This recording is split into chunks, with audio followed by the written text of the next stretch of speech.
Hi, my name's Cassie and I am the curator of the Perennial Border here at the Melbourne Gardens. And so I thought today I would just take you guys through on a little bit of a tour of the garden and talk about what I do here and point out some of my favourite plants. So one of my favourite plants here in the border that I get a lot of interest in from the public, people ask a lot about it, is the gorgeous Eucomis comosa.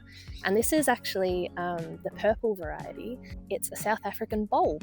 But it's an amazing flower, and if you look closely, they have a really, it's quite like a waxy texture, which is just so different from anything else in here. And lately I've been noticing as well that the wattlebirds absolutely love them. And so it's a bit of a shame at the moment that after the 40-degree days, it is a little bit flopped over. Did get a little sunburnt, but I think it still holds its place in the garden.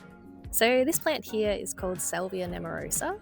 Its variety is called Ostfriesland, which plant names will always humble you. And I always think I will just give it my best shot, and I'm sure somebody will correct me on how to say it. But it's a gorgeous plant, but it's a little bit different from the rest of the plants in this border, that it flowers kind of like early to late spring, whereas most of the rest of the plants in this border are summer flowering. And so a technique that we use is to chop this salvia all the way down to the ground once it has flowered. And as you can see, it's just getting its new growth coming back now.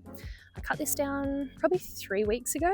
So after you do that, you do get a second flush of flowers that will then tie in with the rest of your flowering plants. And really, I think a lot of gardening is trial and error, and just give things a go and see how it works, and you learn from it for next year. So that's something I've done this year. Here now is Gardens House, which is the place where past directors of the gardens have lived over the years. It's now vacant and is used as a event space, so you can actually book it out. But I find that it creates a really beautiful backdrop for when people are here taking photos. So if you're coming down to the garden, please swing by Perennial Border and get an amazing shot of Gardens House. Thank you so much for watching. Please, next time you're at the gardens, come by and say hi. I'm usually in here, so please, I'm very friendly, and I'm happy to tell you anything about the garden that you like.